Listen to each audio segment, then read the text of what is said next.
Hare Krishna everyone, we're continuing to read Bhagavad Gita as it is, the book by His Divine Grace Srila A.C. Bhaktivedanta Swami Prabhupada. Chapter 2. Contents of the Gita summarized. Text 21. Veda vinasinam nityam yainam ajamavyayam kadham sapurushah partha kam ghatayati hantikam. O Partha, how can a person who knows that the soul is indestructible, eternal, unborn and immutable, kill anyone or cause anyone to kill? Purport. Everything has its proper utility, and a man who is situated in complete knowledge knows how and where to apply a thing for its proper utility.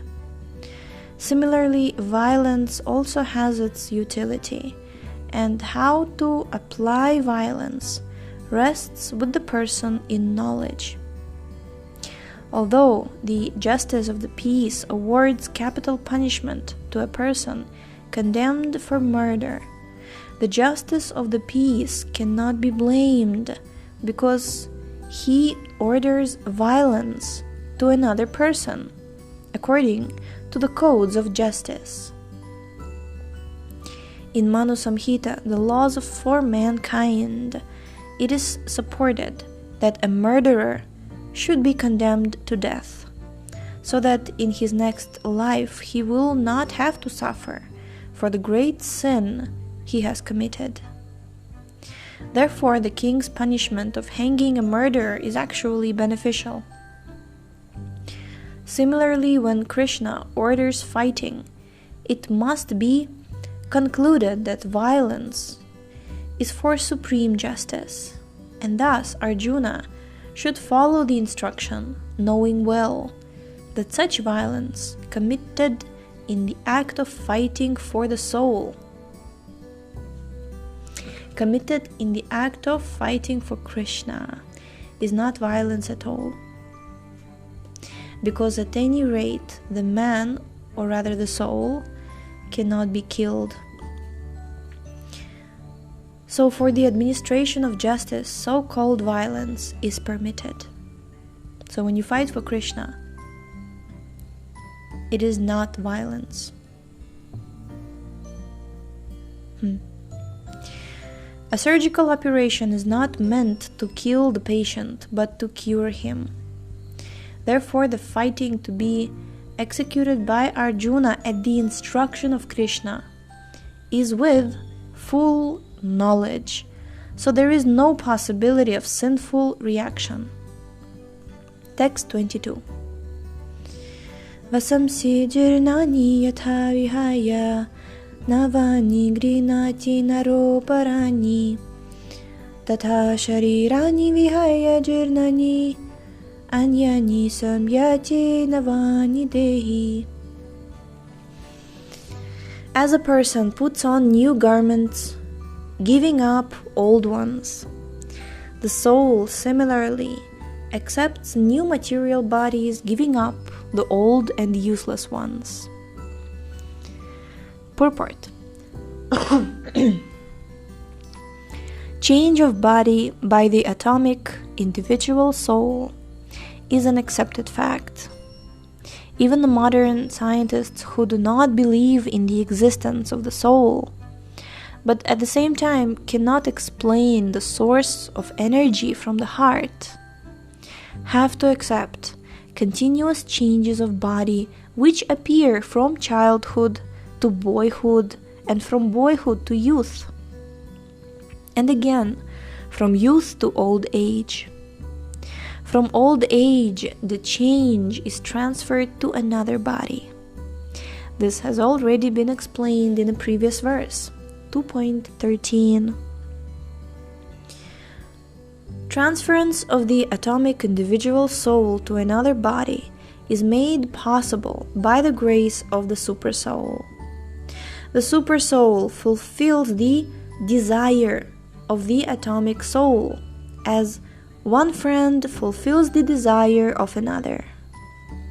The Vedas, like the Mundaka Upanishad, as well as the Shvetashvatar Upanishad, compare the soul and the supersoul to two friendly birds sitting on the same tree.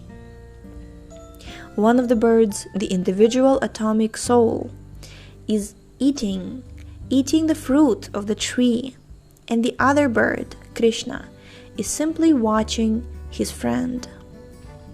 Of these two birds, although they are the same in quality, one is captivated by the fruits of the material tree, while the other is simply witnessing the activities of his friend. Krishna is the witnessing bird, and Arjuna is the eating bird. Although they are friends, one is still the master, and the other is the servant. Forgetfulness of this relationship by the atomic soul is the cause of one's changing his position from one tree to another, or from one body to another. The Jiva soul is struggling very hard on the tree of the material body. But as soon as he agrees to accept the other bird as the supreme spiritual master, as Arjuna agreed to do by voluntary surrender unto Krishna for instruction, the subordinate bird immediately becomes free from all lamentations. Both the Mundaka Upanishad 3.1.2 and Shvetashvatara Upanishad 4.7 confirm this. Samane vrikshe purusho nimagno nishaya shochati muhyamanaha jushtam yada pashyatanyam isham asya mahimanam iti vitashoka. Quote, although the two birds are in the same tree, the eating bird is fully engrossed with anxiety and moroseness as the enjoyer of the fruits of the tree. But if in some way or other he turns his face to his friend, the Lord, and knows his glories, at once the suffering bird becomes free from all anxieties. Oh, this is so beautiful, isn't it? Unquote. Wow. This is I remember this verse about the two birds on the tree, but this continuation of this description I don't remember. So two birds are there. The one that's eating the fruits, he's engrossed with anxiety and moroseness because he's the enjoyer of the fruits.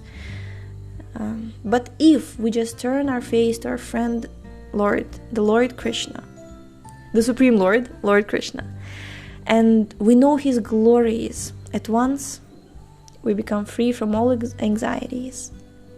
Okay. Arjuna has now turned his face toward his eternal friend Krishna and is understanding the Bhagavad Gita from him.